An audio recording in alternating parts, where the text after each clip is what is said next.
ఆ సహనమే మనకి చాలా విషయాల్లో శ్రీరామ రక్ష. ఎవడో రెచ్చిపోయాడని మనం రెచ్చిపోక్కల, ఎవడో ఏదో మాట అన్నాడని మనం ప్రతిదానికి సమాధానం చెప్పక్కల. మనం ఏమిటో మనకి తెలుసు. వీరి యోగ్యతా పత్రం మనకు అవసరం లేదు. ఇక్కడ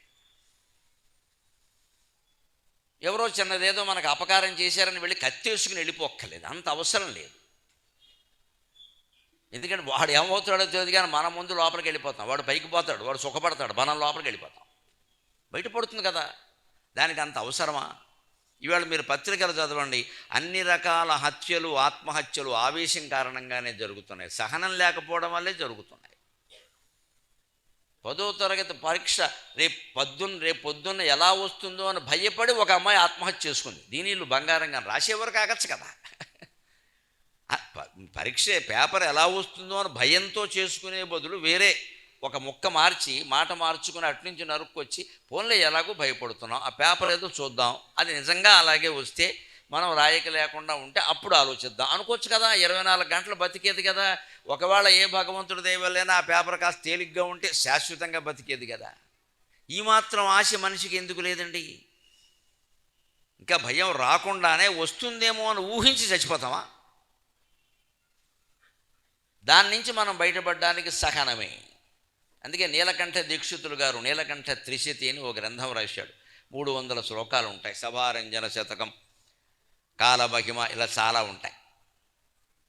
అందులో ఒక మాట అంటాడు, కాలాన్ని జయించాలన్నా కాలాన్ని వశం చేసుకోవాలన్నా ఒక్కటే లెక్కయ్యా. కాలశ్చాలయతి ప్రాయక పండితాన్ పామరానపి, కాలశ్చాలయతి ప్రాయక పండితాన్ పామరానపి, తం చేచ్చికీర్షసి వశే, తం చేచ్చికీర్షసి వశే, తితిక్షైవ మహౌషధం. మన జీవితాలన్నింటినీ కాలం నడిపిస్తూ ఉంటుంది, గమనించండి. కాలం అంటే ఏమిటో అనుకోకండి, కాలం అంటే మన మనస్సు. కాలకంఠి, కాంతిమతి, క్షోభిణి, సూక్ష్మరూపిణి, ఈ 4 దానికి సంబంధించిన నామాలు. మనం కలగంటామే, ఆ కళని వర్ణించే నామాలు కాలకంఠి, కాంతిమతి, క్షోభిణి, సూక్ష్మరూపిణి. కాలం అంటే మనస్సు. మనం జాగ్రత్త అవస్థలో ఉన్నప్పుడు మన మనస్సు మన కళ్ళల్లో ఉంటుంది. అందుకే కళ్ళు చూడగానే కొంతమంది మనల్ని ప్రేమిస్తున్నారో ద్వేషిస్తున్నారో నాటకం ఆడుతున్నారో గమనించవచ్చు. మన ఇంటికి ఎవరన్నా వచ్చి చిట్ ఫండ్ కంపెనీలు పెట్టి డబ్బులు పెట్టండి అది ఇది అని చెబుతుంటే మనకి నమ్మాలా వద్దా అంటే ఎవరికి ఫోన్ చేయక్కల. వాడు చాలా ఫోటోలు చూపిస్తాడు, ముఖ్యమంత్రితో దిగింది చూపిస్తాడు, ప్రధానమంత్రితో దిగింది చూపిస్తాడు, మన మాయ చేస్తాడు. ఈ ఫోటోలు నమ్మకూడదు. ఇప్పుడు మాతో 100 మంది దిగుతున్నారు, వాళ్ళందరి జీవితాలకి మేము బాధ్యత వహిస్తే చచ్చిపోతాం ఇక్కడ అన్యాయంగా. ఈ దేశంలో ఆరాధన ఎక్కువ, ఆచరణ తక్కువ. అందుకే నేను జనసాంగత్యానికి చాలా దూరంగా ఉంటాను, నన్ను మన్నించండి. ఇక మీరు ఎంతవరకు బాగుపడతారో మాకు తెలియదండి. ఈ 2 గంటల ప్రవచనం మేము చెడిపోవడం ఖాయం. అందరికీ అవకాశం ఇచ్చి అందరినీ రూముకి రప్పించి అందరిచ్చిన పళ్ళు ఫలాలు పంచెలు అన్నీ నేను ఆవిడ తీసుకుంటే మేము ఇద్దరం దెబ్బలాడేసుకోవడం ఖాయం. ఇవన్నీ ఎవరు పంచుకోవాలి? ఇవన్నీ ఇంక ఇంటికి పట్టుకెళ్ళి సగవరేటుకి అమ్మేసుకోవాలి. ఇవన్నీ వచ్చే కదా ఏం చేసుకుంటాం? అది అదే అక్కడ అయిపోయింది, మొత్తం అయిపోయింది, దిగజారిపోయాం. ఇంకా ఒక బహుమతి ఎవరన్నా ఇచ్చారు అంటే ఉపయోగిస్తే మనం ఉపయోగించాలి, లేకపోతే ఇంకోళ్ళకి ఇచ్చేసి అది ఎవరో వాడుకుంటారు. ఈ అమ్ముకోవాలన్న ఆలోచన ఎవరికి వస్తుంది? మీ వల్ల వస్తుంది. మీరు బాగా రూమ్ నిండా పెరిచేస్తే మాకేమొస్తుంది? వాళ్ళనే పట్టుకురమ్మందాం, హైదరాబాద్ పట్టుకొచ్చాక అమ్మేద్దాం. ఎందుకు వస్తుంది దురాచలు? పెద్దవాళ్ళని జ్ఞానుల్ని మనమే చెడగొడుతున్నాం. నన్ను మన్నింతురుగాక, మనమే చెడగొడుతున్నాం. నాకు కావలసిన ఆచరణ అని చేతులు చాపి అడుగుతున్నా సరే నా చేతిలో ఏం పెడదామని చూస్తారమ్మా అందరూ. నేను చెప్పింది ఆచరించారు, ఆయన చేతిలో పెట్టే అయిపోయింది, మనకి పుణ్యం వచ్చేసింది. చెప్పిన మాటలు ఆచరణ కదా, ఈ చేతుల్లో పెట్టడం కాళ్ళల్లో పెట్టడం దీనికి. అంటే కాలం అంటే మనస్సు, మన మనస్సే. కాలకంఠి అన్నారు. జాగ్రత్త అవస్థలో మన మనస్సు కళ్ళల్లో ఉంటుంది, అందుకే మన భావాలు కళ్ళల్లో వ్యక్తమవుతాయి. ఎవరైనా డబ్బుల విషయం మాట్లాడినప్పుడు కూడా వారు మాయ మాటలు చెబుతున్నారో నిజమైన మాటలు చెబుతున్నారంటే వెంటనే కళ్ళల్లో కళ్ళు పెట్టి చూడు అని ఇలా చూడాలి. దెబ్బకి 2 నిమిషాల్లో వాడు బయటపడిపోతాడు. అసలు ముందు వాడు చూపు మారిపోతుంది. మనం అలా చూడం, ఏదో మాయలో ఉంటాం. ఇక్కడ కళ్ళల్లో మీరు ఎర్రజీరలు ఎక్కువగా ఉన్నాయంటే ఖచ్చితంగా మోసం, వాడు చెప్పింది చేయకూడదు. ఎర్రజీరలు, నల్లజీరలు, తెల్లజీరలు ఉంటాయి. ఎర్రజీర ఎక్కువ ఉందంటే వాడు మోసం. ఎర్రచీర ఎప్పుడు భయపడినప్పుడు, శృంగార వాంఛకు లోనైనప్పుడు, కోపం కలిగినప్పుడే వస్తుంది. కోపము తప్పే, ఈ శృంగారము తప్పే, ఈ భయము తప్పే. వాడెవడో పరాయి వాడితో మనకేమిటి ఇక్కడ ఇవన్నీ. ఖచ్చితంగా ఎర్రచీరలు కనిపిస్తాయి. ఎర్రచీరలు ఎక్కువ కనపడుతున్నాయంటే చీటింగ్, నమ్మక్కలేదు. మేము ఉపాధ్యాయ వృత్తిలో ఉన్నవాళ్ళం. నేను 30 ఏళ్ళు పనిచేశాను ఉపాధ్యాయుడిగా. నాకు బాగా అనుభవం. పాఠం పిల్లాడు వింటున్నాడా లేదా అంటే మేము వాడిని అడగం, వాడి కళ్ళల్లోకి చూస్తాం.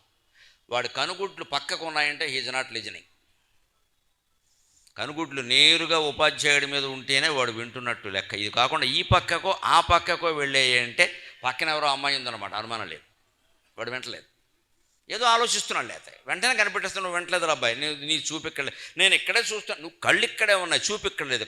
కళ్ళు వేరు చూపు వేరు.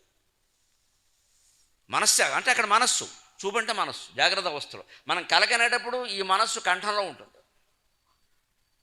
అది కాంతిమతి. వెంటనే ఒక తెర, సినిమా తెర వేస్తుంది అక్కడ, షైనింగ్, తేజస్సు. వెంటనే క్షోభిని, మనస్సులో ఒక వికల్పం కలుగుతుంది, అదే కలగా మారుతుంది. సూక్ష్మరూపిణి అమ్మవారు అక్కడ వెనకాల ప్రాణశక్తి 100 రూపాయలు ధరిస్తుంది. కుక్క మనమే, గాడిద మనమే, మనము మనమే, భార్య మనమే, భర్త మనమే, ఇల్లు మనమే, వాకిలి మనమే, అన్ని రూపాలు మనమే ధరించాం.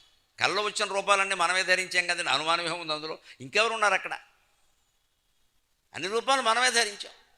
మరి మనం ఇంత ఆశ్చర్యంగా ప్రతిరోజు కలగంటూ అనేక రూపాలు మనమే ధరిస్తూ, స్క్రిప్టు మన రచనంతా మనమే రాసుకుంటూ, సంభాషణలన్నీ మనమే చెబుతూ, అందరి పాత్రలు మనమే నటిస్తూ, కిందపడి మీదపడి సుఖపడి దుఃఖపడి కాసేపటికి బయటకు వచ్చి ఇదంతా మాయ అనుకుంటున్నాం విచిత్రంగా. కానీ శ్రీ మహావిష్ణువు వైకుంఠంలో ఉంటూనే ఈ విశ్వమంతా సృష్టించి, విశ్వంలో ఉన్న వస్తువులు చరాచర జీవరాశులు అన్నీ తానే అయ్యి ఈ లోకం అనేటువంటి ఆటతో ఆడుకుంటూ చివరికి ప్రళయ రూపంలో బయటపడుతున్నటువంటి మనం నమ్మలేకపోతున్నాం. ఎంత ఆశ్చర్యం! అది పక్కా నిజం, అది పక్కా నిజం.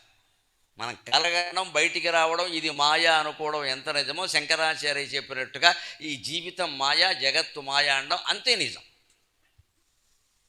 ఇది నీకు అర్థం కావాలంటే ఊపిక పట్టాలి.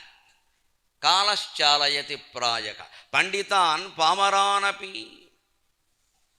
కాలం ఏం చేస్తుంది అంటే ఈ మనస్సు రూపంలో అనేక రకాల ఆలోచనలు కలిగిస్తూ అది పండితుల్ని పామరుల్ని కూడా నడిపిస్తుంది. అందరికీ ఒకటే కాలం ఏముండదు ఇక్కడ. కానీ తేడా ఏమిటంటే శోకస్థాన సహస్రాణి భయస్థాన శతాని చ. వ్యాసభారతంలో చెబుతాడు, భారత సావిత్రిలో చిట్ట చివరిలో చాలా అందమైన మాటలు చెబుతాడు వ్యాసుడు. దీని సారాంశంగా వినండి అయ్యా అని. 1700 శ్లోకాల సారాంశం ఏమిటంటే శోకస్థాన సహస్రాణి భయస్థాన శతాని చ దివసే దివసే మూఢం ఆవిశంతి న పండితం అంటాడు. ఏడవాలనుకునేవాడికి రోజు 100 కారణాలు ఉంటాయి, భయపడాలి అనుకునే వాడికి 1000 కారణాలు ఉంటాయి. ఇవి అజ్ఞానికి ఉంటాయి, జ్ఞానికి అయిన వాడుకు ఉండవు.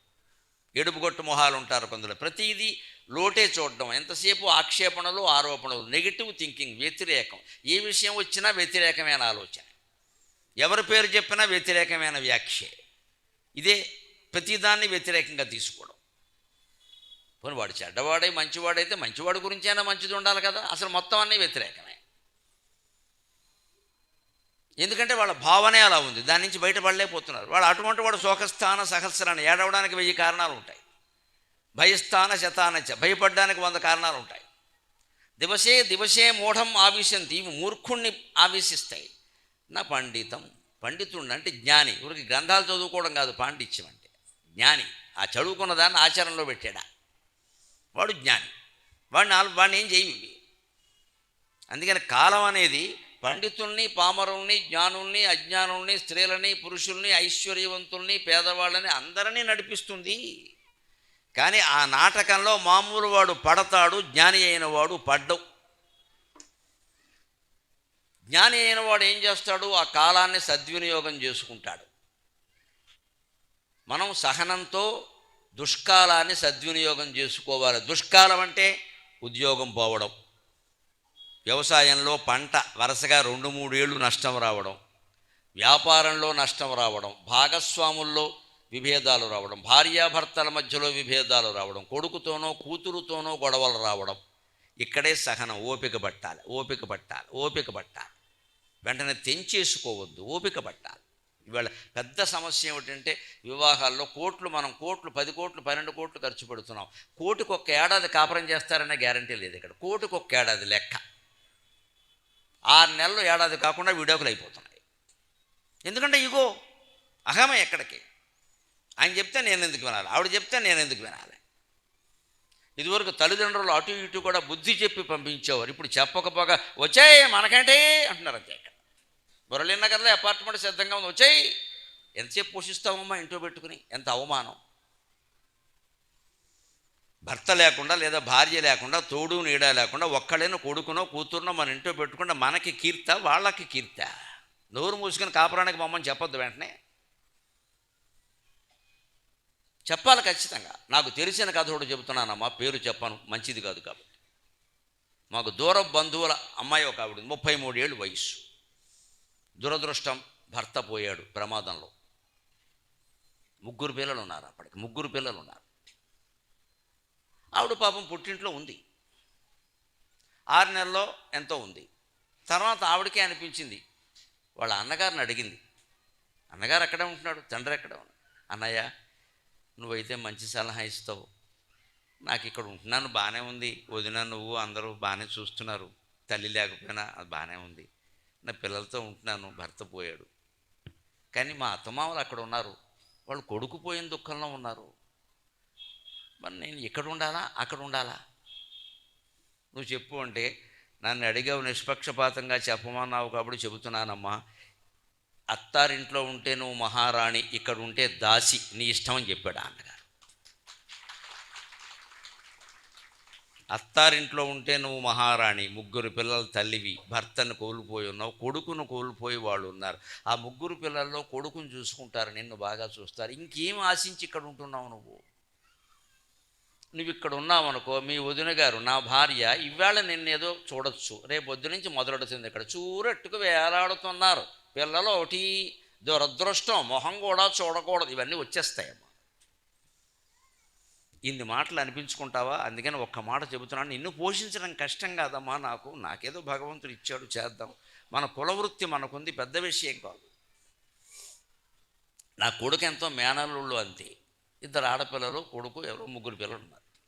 అత్తారింట్లో ఉంటే నువ్వు అందరి సానుభూతి లభిస్తుంది, అత్తమామలు నిన్ను ప్రేమిస్తారు, నీ పిల్లల గౌరవం దక్కుతుంది, నువ్వు మహారాణిలా ఉంటావు. నీ ఇల్లు అది, నీ గోత్రం మారింది, ఇంటి పేరు మారింది. ఇక్కడ ఉంటే నువ్వు దాసి, నీ ఇష్టం అంతే. సాయంత్రం బస్సు ఎక్కేసింది ఆవిడ, అనుమానం లేదు. ఇంకా పిల్లని తీసుకుని బస్సు ఎక్కేసింది. అన్నయ్య నువ్వు చెప్పింది నిజం. అలా చెప్పి అన్నగారు ఉన్నాడా ఈవేళ? నేను అందుకని ఆయనకి నమస్కారం చేస్తున్నా. మనస పేరు చెప్పడానికి ఆయన అనుమతి లేదు, మంచి విషయం అని చెప్పకూడదు. అలా చెప్పగలిగే అన్నగారేడి? నిజమేనంటే 3 పిల్లలు ఉన్నారు, భర్త ఇంకేం చేస్తావు ఇప్పుడు? మళ్ళీ ఇంకో ఆలోచన చేస్తావా? బుద్ధి తక్కువ పని. పిల్లలు ఏమైపోతారు ఇక్కడ? అంచేత ఆ జీవితం అంతే, ఇంకా త్యాగం అది, ఇంకా మాట్లాడద్దు. వాళ్ళ కోసమే అలా బతికితే, వీళ్ళ కోసం బతికితే మాత్రం పెద్దయ్యాక వీళ్ళు చూస్తారా? కుటుంబ సంబంధాల్లో వ్యాపారాలు మాట్లాడతారేటండి, వాళ్ళు చూస్తారా వీళ్ళు చూస్తారా? లావాదేవీలు ఉండవమ్మా. ఇది కుటుంబ సంబంధాల్లో ఎప్పుడు అలా ఆలోచించకూడదు. చూస్తారు అని చెప్పి మనం చూడం ఇక్కడ. అది కాలశ్చాలయతి ప్రాయః, కాలమే అందరినీ నడిపిస్తుంది. కాలాన్ని మనం జయించాలంటే, మనస్సును మనం జయించాలంటే, భావోద్వేగాలను జయించాలంటే నీలకంఠ దీక్షితుడు గారు ఔషధం చెబుతున్నాడు. తితిక్షైవ మహోషధం. తితిక్ష అంటే ఇవాళ మన శీర్షిక సహనం. ఓపిక పట్టాలి. మీరు పాండవుల్ని గమనించండి, అంతకంటే పరాక్రమవంతులు ఉన్నారా? ధర్మరాజు ఎటువంటి వాడు, భీమార్జునులు ముఖ్యంగా ఎటువంటి వాళ్ళు. కానీ సభాపర్వంలోనే వాళ్ళ భార్యకి ఘోరమైన అవమానం జరిగింది, వస్త్రాపహరణం చేశారు. ఒక స్త్రీకి ఇంతకంటే అవమానం ఉంటుందా? అది కూడా ఏకవస్త్రగా ఉండి ఇంట్లోంచి బయటికి రావడానికి సిగ్గుపడే రోజుల్లో చేశారు. పరమ దుర్మార్గం అది. కురుక్షేత్ర యుద్ధం ఎప్పుడు మొదలైంది అంటే తిథులు, వారాలు, నక్షత్రాలు లెక్కలేదు. ఏనాడు ద్రౌపది కొంగు మీద దుశ్శాసనుడి చెయ్యి పడిందో ఆ రోజే కురుక్షేత్ర యుద్ధం మొదలైపోయింది. ముహూర్తం అప్పుడే పెట్టేశారు. ఏనాడా కురురూప రాక్షసులు ఆ ఇల్లాలినట్లీడ్చిరో. సాగరఘోష మహాకావ్యంలో 1116 పద్యాల ప్రపంచ చరిత్రాత్మక మహాకావ్యంలో భారత యుద్ధం గురించి రాస్తూ నేను రాసిన పద్యం ఇది. భారత యుద్ధం ఎప్పుడు మొదలైందంటే మార్గశిర శుద్ధ పాడ్యమ ఏకాదశ గీతా ఏకాదశి ఈ లెక్కలు వేరయ్యాయి. ఇవన్నీ తిథులు, వారాలు, నక్షత్రాలు, తారీఖులు, దస్తావేజులు. ఇది కాదో ఈ చరిత్ర సారమైన మహాకవి శ్రీశ్రీ చెప్పినట్టుగా భారత చరిత్ర సారం ఏమిటంటే, భారత యుద్ధం ఎప్పుడు మొదలైంది అంటే, ఏనాడా కురురూప రాక్షసులు ఆ ఇల్లాలినట్లు ఈడ్చినో ఆనాడే యమలోకవాసమునకు ఆహ్వానంబులెన్ పొందిరి అయిపోయింది. ఎప్పుడు వాడి చెయ్యి దుశ్శాసనుడు చెయ్యి ద్రౌపదీదేవి పైట కొంగు మీద పడిందో అప్పుడే వాడికి యమధర్మరాజు కార్డియల్లీ ఇన్వైటెడ్ టు నరకం అని ఒక కార్డు పంపించాడు. వాడు నరకం ఫాలోడ్ బై డిన్నర్ అని కూడా పెట్టాడు. వివాహానికి పోతే ఫాలోడ్ బై డిన్నర్ అంటాం కదా మనం, ఫాలోడ్ బై డిన్నర్. ఇక్కడ డిన్నర్లో మనం తింటాం, నరకంలో డిన్నర్లో వాడినే తింటారు, అంతే తేడా. వాడు వాడినే తింటారు. అప్పుడే మొదలైంది. కానీ మరి వాళ్ళు అప్పుడు పగ తీర్చుకోవాలి కదండి, భావోద్వేగాలు ఉన్నాయి కదా. భీముడు లేచాడు, ఇలా పట్టుకున్నాడు. గద ఎలా పట్టుకున్నాడంటే సభాపర్వంలో నన్నయ్య గారు రాస్తాడు, ఆ గద పట్టుకున్న విధానానికి గద పిండి అయిపోతుందేమో అనుకున్నట్టు. 100 కేజీలు బరువు ఉండే గద అది, క్వింటాలు బరువు. భీముడు గద బరువు క్వింటాల్, 100 కేజీలు. గద పిండి అయిపోతుందేమో అనుకున్నాడు. అలా పట్టుకున్నాడు. అన్నయ్య ఊను వేసేస్తా. దారుని రాజ్య సంపద మదంబున కోమలి కృష్ణ చూచి రంభోరు నిజోరు దేశమున నుండగ పిల్చిన ఇద్దురాత్ము దుర్వారమదీయ బాహుపరివర్తిత చండ గదాభిఘాత భగ్నోరు తరోరు జేయుదు సుయోధనుని ఉగ్రరణాంతరంబునన్. ఆదికవి నన్నయ్య రాసిన పద్యమమ్మ. గోదావరి నీళ్ళ దెబ్బ అలా ఉంటుంది. గోదావరి అంటే అది, ఇది గోదావరి దెబ్బ అని రాశాను. గోదావరి నీళ్లు దాగాడు నన్నయ్య, అందుకని అంత పద్యం రాశాడు. అదే దుశ్శాసనుడి మీద ప్రతిజ్ఞ చేస్తాడు. గురు వృద్ధ బంధవులు అనేకులు సూచుచుండన్ మదోద్ధురుడై ద్రౌపదినిట్లు చేసిన కలున్ దుశ్శాసనం లోకభీకరలీలన్ వధించి తద్విపుల వక్షశైల రక్తౌఘ నిర్జరము ఉర్వీపతి సూచుచుండ అని ఆస్వాదింతునుగ్రాకృతిన్. రౌద్రరసాన్ని ఒక కవి ఎలా పోషిస్తారంటే ఇప్పటికీ చరిత్రలో ఇదే గొప్ప ఉదాహరణ. ఆదికవే మహాకవి. తర్వాత కవులందరూ ఆయన అనుసరించారు, అయినా ఇంత బాగా రాయల. రౌద్రం ఇది. శృంగారం, వీరం, కరుణం, అద్భుతం, హాస్యం, భయానకం, బీభత్సం, రౌద్రం, శాంతం, ఇలా నవరసాలు ఉంటాయి. అందులో రౌద్రం ఇది. అక్కడ చర్య తీసుకోలేదు, చర్య తీసుకుంటే బీభత్సం. దుశ్శాసనుడు గుండెలో నిజంగా చీల్చిన రోజు ఉంది, 17వ రోజు యుద్ధంలో, అది బీభత్సం. ఈ ప్రకటన ఉందే, ఇది రౌద్రం. ఈ ప్రకటన చేసి వదిలేశాడు. ధర్మరాజు ఆగిపోమన్నాడు. అంత కోపంలో ధర్మరాజు ఆజ్ఞకి తల ఒగ్గాడు భీముడు. ఆశ్చర్యం కదా, అది సహనం. ఎందుకని అప్పుడు వెళ్ళి దుర్యోధనుడు తొడలు పగలగొట్టేస్తే అది నిండు సభ. ఆశ్చర్యం ఏమిటో తెలుసా, ఇబ్బంది ఏమిటో తెలుసా, ప్రమాదం ఏమిటో తెలుసా. భీష్ముడు, ద్రోణుడు, కృపాచార్యుడు సహా ఆ సభలో ఉన్న వాళ్ళందరూ దుర్యోధనుడి వైపు నిలబడాల్సిందే. ఆనాటి రాజకీయం అంతే. రాజు ఎవడైతే వాడు మాట్లాడడానికి వీళ్ళ ధర్మాధర్మాల సమస్య కాదు అక్కడ. ఏదైనా నిండు సభలో రాజును కొడితే మేము ఊరుకోం. అంగరక్షకులు ఉంటారు అక్కడ. ఆ అంగరక్షకుల్లో ప్రధానమైన వాడు రక్షకుడు, సర్వసైన్యాధిపతి భీష్ముడే. ఆయనకి పెద్ద తలనొప్పి. ఇప్పుడు భీముడిని సమర్థించాలా, వాడిని కాపాడాలా. అదే మళ్ళీ ధృతరాష్ట్ర మహారాజు కూర్చున్నవాడు, ఏమిటి నిన్న సభలో ఇంత దౌర్జన్యమా భీష్మ, ఒక్కసారి చూసుకో అంటే దుర్యోధనుడు దెబ్బగా అప్పడం అయిపోయేవాడు, అనుమానం లేదు ఇక్కడ. ఈ మాట ఈ గుడ్డి మహారాజు అండాయ, పుత్ర వ్యామోహం వీడికి. ఈయన అనడు, సింహాసనంలో కూర్చున్నవాడు అనడు. ఎక్కడున్నవాడు ఆ పని చెయ్యాలి. ఎప్పుడైనా చేయకుండా వాళ్ళ మీద వీళ్ళ మీద గెంటేస్తే కుదరదు. ఒక సంస్థకు యజమానం లేదా ఒక రాష్ట్రానికి నాయకుడు మనం ఇక్కడ. ఖచ్చితంగా మనం తీసుకోవాల్సిన చర్య తీసుకోవాలి. మాకు మళ్ళీ వాళ్ళు వేదాంతాలు మాట్లాడితే కుదరదు ఇక్కడ. ముఖ్యమంత్రి స్థానంలో ఉన్న, ప్రధానమంత్రి స్థానంలో ఉన్న, రాష్ట్రానికి కలెక్టర్ స్థానంలో ఉన్న చేయవలసినవి చెయ్యాలి. మాకు మళ్ళీ వేదాంతం మేము ఉన్నాం వేదాంతం మాట్లాడడానికి ఇక్కడ. వాళ్ళు మాట్లాడితే అలాగా. They should take action, not discussing. చర్చిస్తే కుదరదు అక్కడ, చర్య తీసుకోవాలి. తీసుకోవట్లేదు ధృతరాష్ట్రుడు. వాడు కళ్ళు లేకపోవడం కాదు, కళ్ళు మూసుకుపోయాయి. దుర్యోధనుడికి ధృతరాష్ట్రుడికి తేడా ఏమిటంటే, తిరుపతి వెంకటకవులు చెబుతారు, అతడు అంధుడు ఇతడు దుర్మదాంధుడు, ఇరువురులో అతడైనా ఏమో అంటాడు. వాడికి నిజంగా కళ్ళు లేవుట, వీడికి ఉండి మూసుకుపోయాడు. ఇద్దరిలో వాడైనా ఏమన్నారు. నిజంగా లేని వాడైనా ఉండి మూసుకుపోయిన వాడికంటే. ఇక్కడ భీముడు సహనం వహించాడు. ఎన్నేళ్ళు సహనం వహించాడు ఆలోచించండి. 13 రోజులు కాదండి, 13 నెలలు కాదండి. భార్యకి తన కళ్ళ ముందు ఘోరమైన పరాభవం జరిగితే ఈ అన్నదమ్ములు పాండవులు 5 13 సంవత్సరాలు సహనం వహించారండి. అది సహనమే శ్రీరామరక్ష, అది సహనమే శ్రీరామరక్ష. ఎందుకంటే అప్పుడు యుద్ధం చేస్తుంటే, సభలోనే యుద్ధం చేస్తుంటే భీష్మద్రోణ కృపాచార్యులు పక్కనట్టు వాళ్ళు చివరి కూడా అటు పక్కనే పోరాడారు. అది పెద్ద సమస్య కాదు అక్కడ. అప్పటికి అర్జునుడి దగ్గర పాశుపతాస్త్రం లేదు, బ్రహ్మాస్త్రం లేదు, ఇంద్రుడి సింహాసనం లేదు, ఇంద్రుడిచ్చిన కిరీటం లేదు, వనవాసంలో ఆయనకి పట్టిన భోగాలేవీ లేవు, నివాత కవచ కాలకేయాదుల్ని సంహరించగలిగిన అనుభవం లేదు. ఆ అనుభవం, ఆ పాఠం కారణంగా, ఆ విజయం కారణంగా ఇంద్రుడిచ్చిన వరాలు లేవు. ఇవి ఏవీ లేకుండా సభాపర్వంలోనే వెళ్ళుంటే పాండవులు ఓడిపోయేవారు, అనుమానమే లేదు. ఇక్కడ ముఖ్యంగా కృష్ణ పరమాత్మ లేడు అక్కడ అసలు సమస్య. ఆయన రాడు. అందుకని వాళ్ళు ఓపిక పెట్టారు. అందుకే అర్జునుడు అరణ్యవాసంలో ఉన్నప్పుడు ఒక మాట అంటాడు ఖచ్చితంగా. గయోపాఖ్యాన నాటకంలో ఉంటుంది, చిలకమర్తి లక్ష్మీ నరసింహం గారి పద్యం, మనలో మన మాట.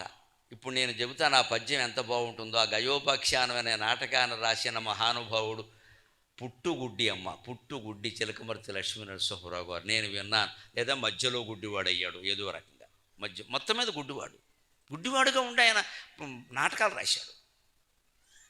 ఎంత బాగా రాశాడో చూడండి. ఆయన నెగిటివ్ని పాజిటివ్గా, అసౌకర్యాన్ని సౌకర్యంగా మార్చుకోవడానికి ఈ పద్యం ఉదాహరణ. గయోపాఖ్యానాల్లో ఉంటుంది ఇది. తెలుగు ఈ నాటకాలు చాలామందికి తెలుసు. అరణ్యవాసంలో ఉంటుండగా అర్జునుడు అనుకుంటాడు, అప్పటికి 12 ఏళ్ళ అరణ్యవాసం, 12 ఏళ్ళు కదా, 10 ఏళ్ళు 11 ఏళ్ళు పూర్తయింది. అప్పటికి పాశుపతాన్ని తీసుకున్నాడు, కిరాతార్జునీయ ఘట్టమైంది, పాశుపతం పొందాడు, దేవలోకానికి వెళ్ళాడు, ఇంద్రుని చేత సన్మానం పొందాడు, కాలకేయాది రాక్షసుల్ని జయించాడు. ఇవన్నీ జయించిన ఆనందంలో అతను అంటాడు, మేము నిజంగా సభాపర్వంలో జరిగిన అవమానానికి వెంటనే ప్రతీకారం తీర్చుకోకుండా ఆగి వనవాసానికి అంగీకరించడం ఎంత మంచిదైంది, ఎంత మంచిదైంది. పాలనేత్రుని గెలిచి పాశుపతముగుంట కాంతారవాసంబు కథనగాదే, కాలకేయుల గెలిచి ఘనకీర్తిగాంచుట కాంతారవాసంబు కథనగాదే, అమరనాయకుని అర్ధాసనం వెక్కుట కాంతారవాసంబు కథనగాదే, కౌరవేంద్రుని గావ గంధర్వు గెల్చుట కాంతారవాసంబు కథనగాదే, తమ్మిచూలిని బోలు తాపసులను గనుట కాంతారవాసంబు కథనగాదే, ధార్తరాష్ట్రులు మాకెగ్గుదలచుకొన్న, ధార్తరాష్ట్రులు మాకెగ్గుదలచుకొన్న కీడులో మేలు మా కొనగూడెనిందు. ఇది తెలుగు పద్యం. ఈ పద్యాలకు మన పిల్లలు దూరం అయ్యారు, అందుకే సహనం లేకుండా ఉన్నారమ్మా ఈవేళ. ఈ పద్యాలు లేవు, పాఠాల్లో లేవు, దిక్కుమాలిన పాఠాలన్నీ ఉన్నాయి. మీరు తెలుగు పుస్తకమే చూసుకోండి, అన్నీ వచనం వచనం వచనం, ఎక్కడ పద్యాలు ఉండవు. అలాగే వీళ్ళ వ్యాఖ్యానాలు ఏమిటంటే పద్యాలు పిల్లలకి అర్థంగా, ముందు వీడికి అర్థమైతే కదా వాడికి అర్థం అవడానికి. అన్నీ అందరికీ అర్థమైతే చెప్పేవాడు ఎందుకంటే పని లేక. పద్యాలు ఉండాలి, పద్యాలు కఠినంగానే ఉండాలి, తేలిక పద్యాలు ఉండద్దు. మేము చదువుకున్న రోజుల్లో మాకు తేలిక పద్యాలు పెట్టేవారు కాదు, అసలు కఠినమైన పద్యాలే పెట్టేవారు. కాంచన్ వైష్ణవుడర్థయోజన జటాఘాటోత్థ శాఖోపశాఖాంచాట మరుద్రయదవీయ ప్రేషితోద్యత్. ఇది పద్యం. ఇంత చేస్తే మర్రి చెట్టు గురించి వర్ణనది. బోడు మర్రి చెట్టుకి ఇంత పద్యం అవసరమా? ఆముక్త మాజిదిలో కృష్ణదేవరాయలు రాస్తాడు. దానికి మా మాస్టర్ 45 నిమిషాలు చెప్పాడు అర్థం. 45 నిమిషాలు. ఒరే మీరు తెలుసుకోవాలి రా, ఇప్పటికి మర్చిపోలేదు అర్థాన్ని పద్యాన్ని నేను. అందుకని మర్రి చెట్టు గురించి అంత ఎందుకంటే, మర్రి చెట్టు చూడ చాలా పెద్దగా నుండును, కింద తొర్రలుండు పైకి ఓడలుండు. నీవు ఈ చెప్పడానికి నీ కవిత్వం ఎందుకు? ఇక్కడ ఎవడైనా చెప్తాడు ఇక్కడ తొరలు ఉంటాయి ఓడలు ఉంటాయని మనకు తెలీదా? అది అర్ధయోజనం వ్యాపించింది ఆ మర్రి చెట్టు. యోజనం అంటే 8 మైళ్ళు, అర్ధయోజనం అంటే 4 మైళ్ళు. 4 మైళ్ళు వ్యాపించిన మర్రి చెట్టు వర్ణించడానికి 4 పాదాల పద్యమైనా లేకపోతే ఎలాగా? నువ్వు తేలిగ్గా చెబుతానంటావేటి? తేలిగ్గా చెప్పకూడదు, అన్ని విషయాలు తేలిగ్గా చెప్పకూడదు. కఠినంగా ఉండేది కఠినంగానే ఉంటుంది. మనం తినే భక్ష్యాల్లో చూడండి, జంతికలు చక్కినాలు లాంటివి ఉంటాయి. తెలంగాణలో చక్కినాలు అని చేస్తారు, ఓ పట్టానే కొరకలేము. జంతికలు వేరు, చక్కినాలు వేరు, పళ్ళు ఊడిపోవలసిందే. కానీ నాకు అవంటే చాలా ఇష్టం. పళ్ళకి అభ్యాసం, అది తినాలి. అప్పాలు ఉన్నట్టుగా అరిసెలు ఉండవమ్మా, అరిసెలు గట్టిగా ఉంటాయి, అప్పాలు మెత్తగా ఉంటాయి. తింటున్నావా లేదా? దేనికి దానికే.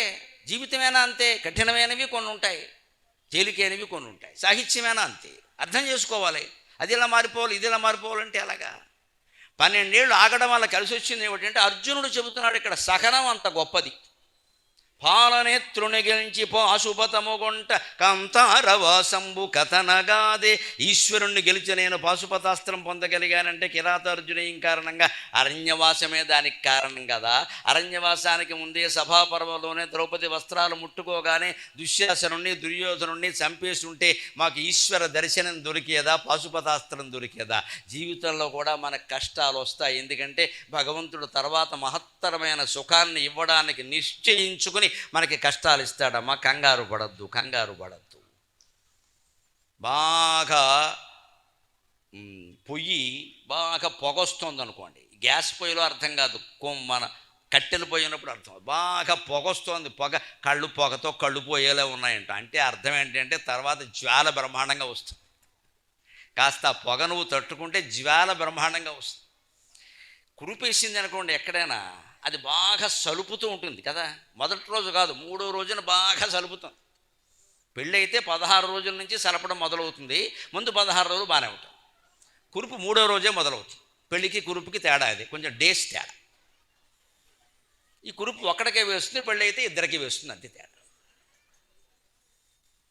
ఆ సలుపు, కురుపు బాగా సలిపింది అనుకోండి, కంగారు పడకూడదు. కురుపు సలిపింది అంటే అర్థం పగిలిపోవడానికి సిద్ధంగా ఉందన్నమాట. చెగ్గడ్డ లావు అవుతోంది, సలుపుతోంది అంటే పగిలిపోవడానికి సిద్ధంగా ఉంది. పొయ్యిలోంచి పొగ బాగా వస్తుంది అంటే తర్వాత బాగా మండడానికి సిద్ధంగా ఉంది. వాతావరణంలో బాగా ఉక్కబోస్తుంది అంటే వర్షం కురవడానికి సిద్ధంగా ఉందన్నమాట. మన జీవితంలో కష్టాలు వస్తున్నాయంటే భగవద్ అనుగ్రహం మన మీద కురియబోతోంది. భగవద్ అనుగ్రహం, దానికి సిద్ధంగా ఉండాలి, సంతోషించాలి నిజంగా. రాని ఏమి రాని నిన్ను సేవింపగ ఆపదల్ బొడమని కాళహస్తి శతకంలో దుర్జుడు చెబుతాడు. భగవత్ సేవలో మనం ఉన్నాం. నమ శివాయ, నమో నారాయణాయ, శ్రీమాత్రే నమః. ఏదో ఒక మంత్రాన్ని మనం జపిస్తూనే ఉన్నాం నిరంతరం. కష్టాలు సుఖాలు ఏదో ఒకటి వస్తాయి, ఎవడికి కావాలండి. నిన్ను సేవింపగ ఆపదల్ బొడమని నిత్యోత్సవం బబ్బని జనమాతృండనని మహాత్ముడనని సంసారమోహంబు పైకొనని జ్ఞానము గల్గని గ్రహగతుల్ కుందింపని మేలు వచ్చిన రాని అవి నాకు భూషణములో శ్రీకాళహస్తీశ్వరా. నేను నిరంతరం నమశివాయ నమశివాయ నమశివాయ అంటూ ఉంటానయ్యా. అటువంటిప్పుడు నాకు ఆపదలు రాని సంపదలు రాని, నన్ను సామాన్య మానవుడు అనని మహానుభావుడు అనని జనమాతృండనని మహాత్ముడనని. ఒక్కోసారి మన కీర్తి ఉండొచ్చు, ఒకసారి తగ్గిపోవచ్చు. ఒకసారి రాగానే ఇప్పుడు ఇవాళ ఎంతమంది ఉన్నారు మీరు? కొన్ని వేల మంది ఉన్నారు. ఇక్కడ మొన్న హైదరాబాద్లో ఓ సభకి వెళ్ళాను. అపార్ట్మెంట్ సముదాయంలో పెట్టుకున్నారు. నాతో కలిపి 72 మంది ఉన్నారు. నేను లెక్కెట్టాను సరదాగా, అంత టైం కూడా ఉంది. పాపం కార్యకర్తలు బాధపడుతున్నారు. అంత పెద్ద ఆయన వచ్చారు, సహస్రావధాని పద్మశ్రీ గారు వచ్చారు, జనం లేరు. నేను అన్నాను బాగుపడడానికి 70 మంది చాలని చెప్పాను. ఊరికే జనం ఎందుకంటే ప్రసాదానికి ఎక్కడ. మీరు కంగారు పడకండి, మీరు ఏదో చేసి చెప్పారు, వచ్చేవాడు వస్తాడు, ఎవడికి యోగం ఉంటే వాడు వస్తాడు, దానికేముంది. బాగుపడడానికి 72, తక్కువ మంది జనం వచ్చారు కదా, నాకు ఇచ్చేది తగ్గించేయకండి అన్నాను. నేను చూసుకోవాలి కదా, మరి ఎక్కువ ఉన్నా ఎక్కువ అడగం కదా, ఓ లెక్క ఉంటుంది. మరి తక్కువ వచ్చినా అంతే. నేను చెప్పేది నేను చెబుతానంటే 2 గంటలు తక్కువ వస్తే నాకే మీరు చూసుకోండి. అది ఏం లేదండి, మా దగ్గర ఉన్న వాళ్ళు వచ్చారు, కొంచెం ఏదో బాగా ప్రచారం చేయలేదు, ఏం పర్వాలేదండి, బాగుపడ్డాను చాలని చెప్పాను. ఎందుకు? 1000 మంది వచ్చిన ఆనందమే, వేళ్ల మీద లెక్క పెట్టగలిగినంత వచ్చిన ఆనందమే. చెప్పే విషయం చెబుతున్నాం కదా, వాళ్ళ ద్వారా వ్యాపించదా? అందుకని మనం ఒక్కోసారి మహాత్ముడు అనొచ్చు, ఏముందండి సామాన్య మానవుడు అనొచ్చు, దాని గురించి పట్టించుకోకల. మనం శివుడిని మర్చిపోతేనే ప్రమాదం, మన జనం మర్చిపోతే ప్రమాదం లేదు. ఇక్కడ మనం జనార్దనుని మర్చిపోతేనే ప్రమాదం. సంసార మోహంబు పైకొనని జ్ఞానము కలగని. డబ్బు వ్యామోహంలోనో పదవీ వ్యామోహంలోనో పెదవి వ్యామోహంలోనో ఉంటే ఉండని, లేదు ఆత్మజ్ఞానంతో ఉండని. అప్పుడు కూడా శివుణ్ణి వదలకూడదు. అజ్ఞానంలో ఉన్నా సరే శివుణ్ణి వదలకూడదు. పేకాట ఆడేవాడు పేకాట మానలేకపోతే ఏం చేయాలంటే నమ శివాయ అని మొక్కేయాలి. అలా వేసి చూడండి, 4 ఆటలు ఆడండి, 5వ ఆట గెలుస్తారు. అది ఉపాయం. ఎందుకంటే మీరు ఆడట్లే, శివుడు ఆడుతున్నాడు.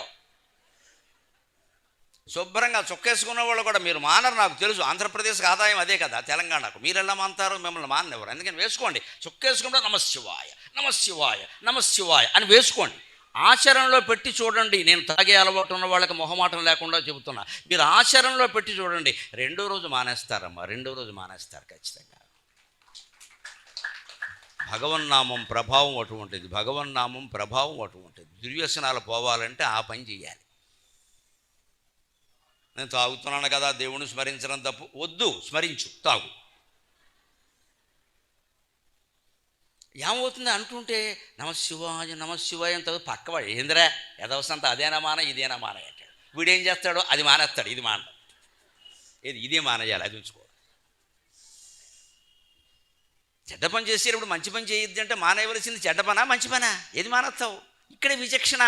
అంత కర్మను బట్టి ఉండదండి, మన బుద్ధిని బట్టి ఉంటుంది. ఇక్కడ మన బుద్ధిని బట్టి కొంత కర్ణుడు కుంతీదేవి కడుపున పడ్డం, ఆవిడ అతన్ని నీటిలో వదిలేయడం, ఇది అతని దోషం కాదు, కుంతి దోషం కూడా కాదు, సూర్యుడి దోషం. అది సూర్యుడు దోషం అనడానికి కూడా వెళ్ళదు.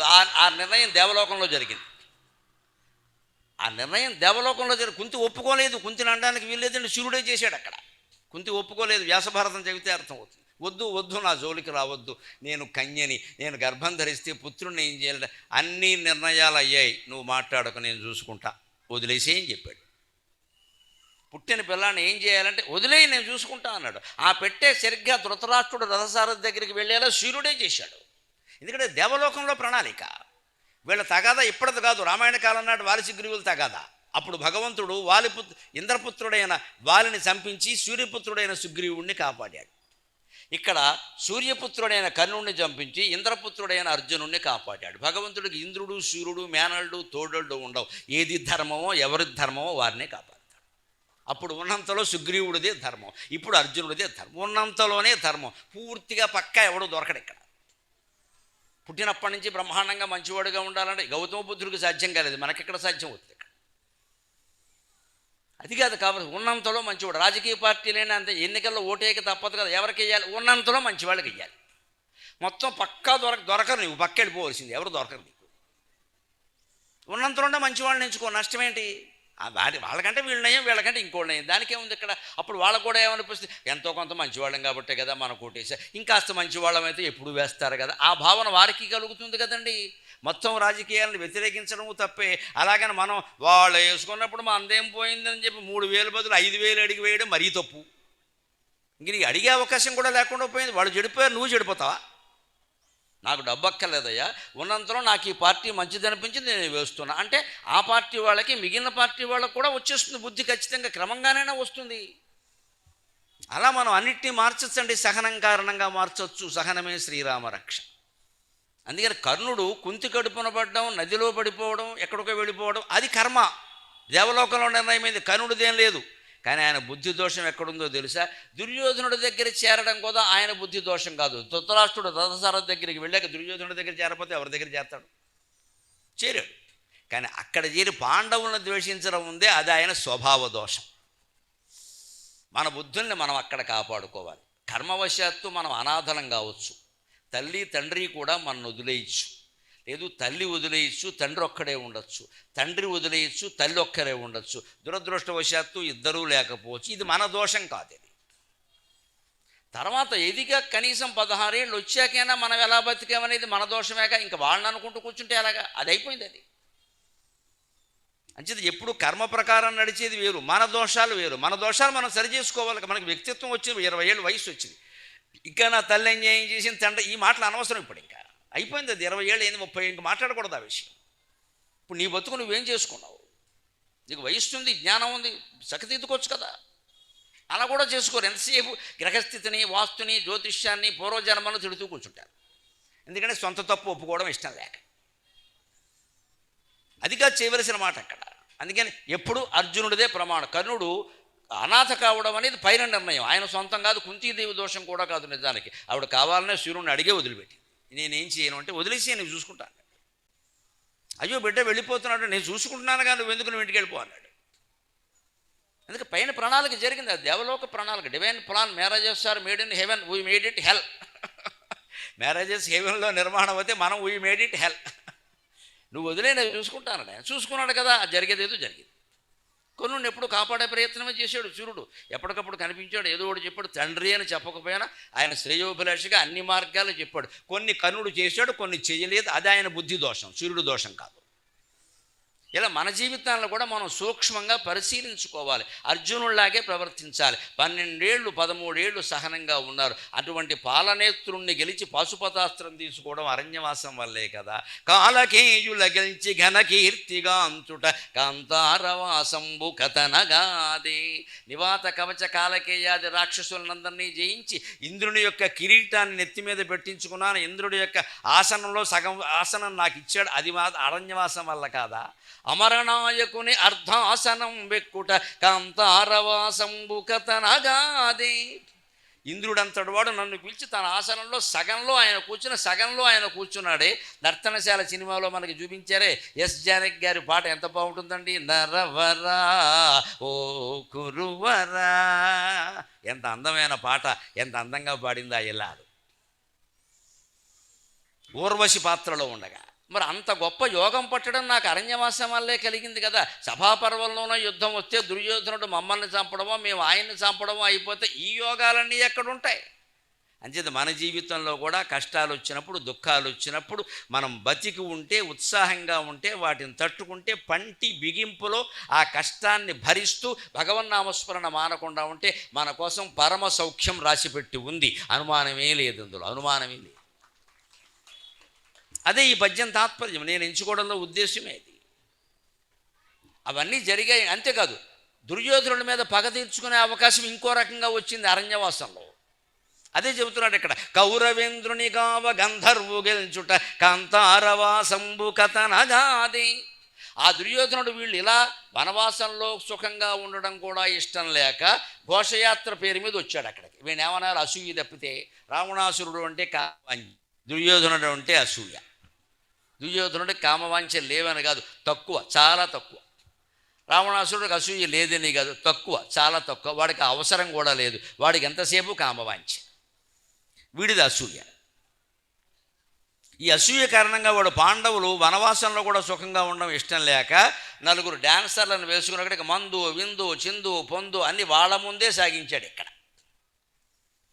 ఎందుకంటే వాళ్ళు ఈయన వైభవాన్ని చూసి అసూయ పడాలి. ఏమీ పడలేదు. ధర్మరాజు హాయిగా ఉండి యజ్ఞాలు చేసుకుంటూ కూర్చున్నాడు. చెరువుకు అవతల కట్టునేమో యజ్ఞం, యువతల కప్పనేమో పబ్బు క్లబ్బు. అది నడిచింది ఘోషయాత్ర అంటే. అందులో ఒళ్ళు కొవ్వెక్కిపోయి తిన్నగా ఉండక అక్కడ చెరువు ఉంటే ఆ చెరువులో దిగి స్నానాలు చేయడం మొదలెట్టారు. అది చిత్రసేనుడు అనే గంధర్వుడు చెరువు. వీళ్ళు ఊరుకున్నా వాళ్ళు ఊరుకుంటారా?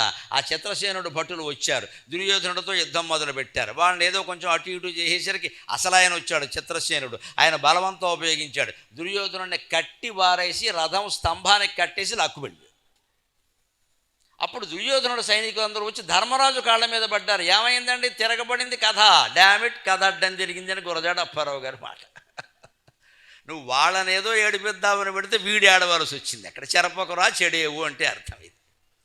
ఇంకోటి బతుకు మనం చెడగొట్టాలని దుష్ప్రచారం చేస్తాం. ఈ ప్రచారం కారణంగా మన బతుకే ఇంకాస్త చెడుతుంది, ఎవడేం చేయలేడు అక్కడ.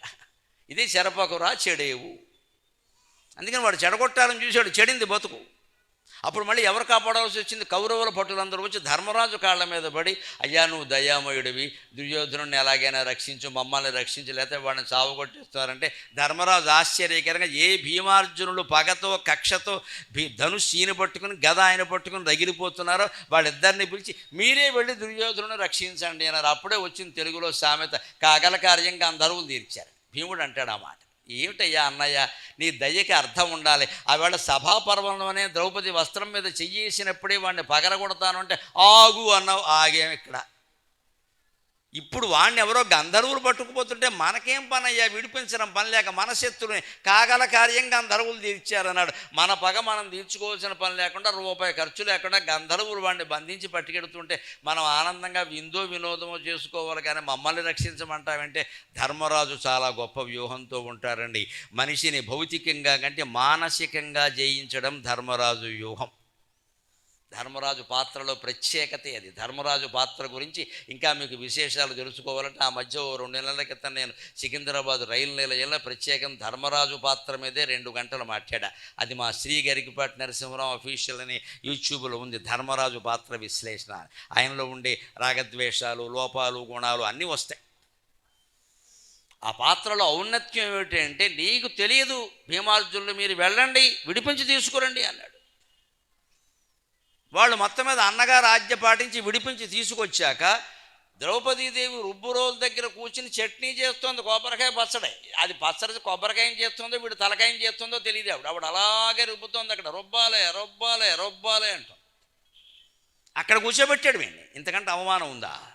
ఏ ద్రౌపది జుట్టు పట్టుకున్నాడో ఆ ద్రౌపది రుబ్బురోల దగ్గర ఉంటే రుబ్బురోలు పక్కన కూర్చోబెట్టాడు. కూర్చోవేధవా అని పెట్టి ధర్మరాజు ఏం చేశాడంటే, తమ్ముడు ఈ విషయం ప్రెస్ వాళ్ళకి తెలియదు, మీడియా వాళ్ళకి తెలియదు, వెళ్ళిపో అని చెప్పాడు. ఇంతకంటే అవమానం ఉందా? ఆ రోజుల్లో మీడియా ఆ రోజుల్లో ఉంది. ఎవరికి తెలియదు, ఎవరు చూడలేదులే, మెనం తప్ప ఎవరూ చూడలేదుగా, నువ్వు అవమానపడ్డావని వెళ్ళిపో అన్నాడు. అసలు యుద్ధంలో ఓడిపోయిన దానికంటే, తొడలు పగిలిన దానికంటే దుర్యోధనుడు ఎక్కువ చచ్చిపోయింది అక్కడే. వాడు ఆత్మహత్య ప్రయత్నం చేశాడు. దుర్యోధనుడు స్వయంగా. ఈ పరిస్థితి వచ్చిందంటే కారణం కాంతారవాసమే కదా. అదే అర్జునుడు చెబుతున్నాడు. మన జీవితాల్లో మాత్రం కష్టాలు వస్తే మనకి భగవంతుడు ఆ పగ తీర్చుకునే అవకాశం మన చేతులకి మట్టి అంటకుండానే ఇవ్వడని ఏమన్నా అనుమానం ఏమైనా ఉందా? ఇస్తాడమ్మా ఖచ్చితంగా. మనం నమ్ముకుని ఉంటే ఆయనే చేస్తాడు ఆ పనులన్నీ. మనమేమి చేయక్కర్లేదు, అనవసరంగా శ్రమ పడక్కర్లేదు, రాగద్వేషాలకు లోనవ్వక్కర్లేదు, భావోద్వేగాలకు లోనవ్వక్కర్లేదు. ఎవరో మన ఏదో అన్నారనో, మన ఆస్తి పట్టుకుపోయారనో, మనకేదో కోపాలు వచ్చేసి మొత్తం కేసులు పెట్టడం వేరే విషయం. ఆయుధాలు పుచ్చుకుని వెళ్ళిపోయామనుకోండి, వాడు పైకి పోతాడు, మనం లోపలికి పోయాం. ఏమైంది కదా? పిల్లలు అనాథలు అయ్యారు. ఇంతవరకు బాగున్న వాళ్ళు పిల్లలు అనాథలు అయ్యారు. మనం వాళ్ళు లోపలికి పోయాడు, పైకి పోయాడు, గొడవలేదు, మన శత్రువు. కానీ మనం లోపలికి పోయాం, యావజ్జీవం వేసేస్తారు. ఇక్కడ ఇది విచారణ జరగడం, రుజువు కావడం చాలా కష్టం. అంతకంటే గొప్ప విషయం ఉంది. అర్జునుడు భావించాల్సింది, మనం భావించాల్సింది అది. బతికియుండెన శుభములు పడయవచ్చు అన్నాడు. తమ్మి చూలిని బోలు తాపసులను గనుట కాంతారవాసంబు కథనగాదే. ఎప్పుడైనా సరే మీరు గమనించండి, ప్రవచన సభల్లో ఎక్కువగా జనం ఉంటున్నారు అంటే ఒక కారణం ఉందమ్మా. అందరికీ మనస్సులో జ్ఞానం పొందాలనే కాంక్షతో పాటుగా ఏదో ఒక రకమైన ఆందోళన ఉంది మనస్సులో, రవ్వంతైనా ఉంది. పిల్లల గురించో, భర్త గురించో, భార్య గురించో, అప్పుల గురించో ఏదో రకరకాలు ఉంది. కాస్త ఇందులో ఏదైనా సమాధానం దొరుకుతుందేమో అని ఆశించిన వాళ్ళు కూడా ఉంటారు. ఇదొక అదృష్టం నిజంగా. అదే చెబుతున్నాడు ఇక్కడ. తమ్మిచూలిని బోలు తాపస్సులను కొనట కాంతారవాసంబు కథన కదా. 12 ఏళ్ళు అరణ్యవాసంలో ఉండబట్టి కదా మార్కండేయ మహర్షి, బృహదశ్వ మహర్షి మొదలైన వాళ్ళందరూ వచ్చి మాకు హితోపదేశాలు చేశారు. ఇక్కడికి రాకపోతే వాళ్ళ దర్శనం మాకు దొరికేదా? వాళ్ళ మాటలు మేము వినేవాళ్ళమా? ధార్తరాష్ట్రులు మాకెగ్గుదలచు కొన్న కిడులో మేలు మా కొనగూడెనిందు. మొత్తం మీద ధృతరాష్ట్రుని పుత్రులు మాకెంత కీడు చేయాలనుకున్నా మాకు మేలే జరిగిందయ్యా అన్నాడు.